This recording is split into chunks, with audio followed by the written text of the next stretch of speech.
السلام علیکم ورحمۃ اللہ وبرکاتہ۔ ہم پڑھ رہے ہیں خولا لکاتا، جاپانی نو مسلم طالبہ کی تحریر حجاب کے اندر جب انہوں نے مسلمان لانے کے بعد ان پہ کیا مرحلے گزرے۔ حصہ اول کے لیے ملاحظہ فرمائیے پچھلی ویڈیو۔ اب ہم شروع کریں گے حصہ دوم۔ یہ پہلا مرحلہ تھا اسلام لانے کے بعد، جب خولا لکاتا یعنی جاپانی نو مسلم طالبہ فرماتی ہیں۔ ان کی کہانی انہی کی زبانی پڑھتے ہیں۔ اگرچہ میں حجاب کی عادی نہ تھی، لیکن اپنا مذہب تبدیل کرنے کے فوراً بعد ہی اس کا فائدہ محسوس کرنے لگی۔ مسجد میں اتوار کے اسلامی لیکچر میں پہلی مرتبہ شامل ہونے کے چند دن بعد اگلے اتوار کو پہننے کے لیے میں نے اسکارف خریدا۔ مجھ سے کسی نے اسکارف پہننے کو نہیں کہا تھا۔ میں مسجد میں وہاں کی دوسری مسلم بہنوں کے احترام میں ایسا کرنا چاہتی تھی۔ میں اتوار کی آمد کے لیے بے قرار تھی، کیونکہ گزشتہ لیکچر نے مجھے ایک ایسے روحانی جذبے سے سرشار کیا تھا جس کا اس سے قبل مجھے کوئی تجربہ نہ تھا۔ میرے دل میں روحانیت کے لیے اتنی اشتہا تھی کہ میں نے لیکچر کے ہر لفظ کو اس طرح اپنے اندر جذب کر لیا جیسے خشک اسفنج پانی کو جذب کرتا ہے۔ دوسرے اتوار کو لیکچر روم میں جانے سے قبل میں نے وضو کیا اور اسکارف پہنا۔ لیکچر کے بعد میں پہلی بار نماز والے کمرے میں داخل ہوئی۔ میں نے دوسری بہنوں کے ساتھ نہایت خاموشی سے نماز ادا کی۔ مسجد میں گزارے ہوئے چند گھنٹوں نے مجھے اتنا مسرور اور مطمئن کر دیا تھا کہ وہاں سے نکلنے کے بعد اس مسرت کو اپنے دل میں محفوظ کرنے کے لیے اسکارف پہننے لگی۔ چونکہ وہ سردیوں کا موسم تھا، اس لیے لوگوں کو میرا اسکارف اپنی طرف متوجہ نہیں کر سکا۔ عوام میں میرا یہ حجاب کا پہلا مظاہرہ تھا۔ مجھے اپنے اندر ایک فرق کا احساس ہوا۔ میں نے اپنے آپ کو پاکیزہ اور محفوظ سمجھا۔ مجھے احساس ہوا کہ میں اللہ سبحانہ و تعالیٰ کے زیادہ قریب ہو گئی ہوں۔ دوسرے ملک میں ایک جاپانی عورت ہونے کی وجہ سے لوگ مجھے پبلک مقامات پر گھور کر دیکھتے تھے تو میں مضطرب ہو جاتی تھی۔ اب میں اپنے آپ کو حجاب کی وجہ سے محفوظ سمجھتی تھی اور اپنے آپ کو غیر شائستہ نگاہوں کا مرکز نہیں سمجھتی تھی۔ اس کے بعد میں جب بھی باہر گئی تو حجاب میں گئی۔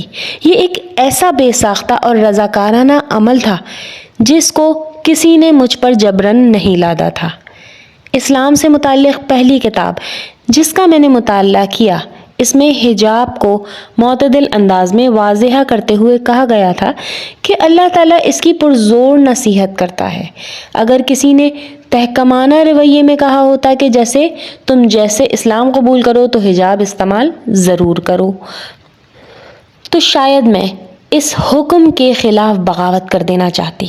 اسلام کا مطلب ہے اللہ کی مرضی کے لیے سپردگی اور اس کے احکام کی اطاعت کے لیے سر تسلیم خم کرنا۔ مجھ جیسی ہستی کے لیے جس نے برسوں بغیر کسی مذہب کے زندگی گزاری تھی، کسی حکم کے بلا شرط تعمیل کرنا بڑا مشکل کام تھا، لیکن اللہ کے احکامات بغیر کسی غلطی کے ہیں، اور صحیح اسلامی طریقہ انہیں بلا چون و چرا تسلیم کرنا اور نافذ کرنا ہے۔ یہ صرف انسانی فہم و ادراک ہے جس سے غلطی کا ارتکاب ہوتا ہے۔ میں وہاں بہت سے لوگوں کی طرح اپنی قوت استدلال پر اعتماد رکھتی تھی۔ قوت استدلال کا مطلب ہے لاجیکل پاور، اور کسی حاکم اعلیٰ کے وجود یا ضابطۂ اخلاق کی ضرورت سے متعلق مستقل سوالات کیا کرتی تھی۔ میری زندگی کے اس موڑ پر میری خواہشات بے ساختہ طور پر اللہ کی مرضی کے مطابق ہو گئیں۔ الحمدللہ میں اسلامی فرائض کو بلا کسی جبر کے احساس کے ادا کرنے کے لائق ہو گئی۔ میں اپنے نئے خول میں مطمئن تھی۔ یہ صرف اللہ ہی کی اطاعت کی علامت نہیں تھا، بلکہ میرے عقیدے کا برملا اظہار بھی تھا۔ ایک حجاب پہننے والی عورت جمع غفیر میں بھی قابل شناخت ہوتی ہے۔ اس کے برعکس کسی غیر مسلم کا عقیدہ اکثر الفاظ کے ذریعے بیان کرنے پر ہی معلوم ہو سکتا ہے۔ حجاب کے بعد مجھے ایک لفظ کہنے کی ضرورت محسوس نہیں ہوئی۔ یہ میرے عقیدے کا واضح اظہار ہے، یہ دوسروں کے لیے اللہ کے وجود کی یاد دہانی ہے اور میرے لیے اپنے آپ کو اللہ کے حوالے اور سپرد کرنے کی یاد دہانی ہے۔ میرا حجاب مجھے مستعد اور آمادہ کرتا ہے کہ ہوشیار ہو جاؤ، تمہارا طرز عمل ایک مسلم کی طرح ہونا چاہیے۔ جس طرح پولیس کا ایک سپاہی اپنی وردی میں اپنے پیشے کا لحاظ رکھتا ہے، اسی طرح میرا حجاب بھی میری مسلم شناخت کو تقویت دیتا ہے۔ اسلام میں داخلے کا پہلا مرحلہ اپنے اختتام پر پہنچا۔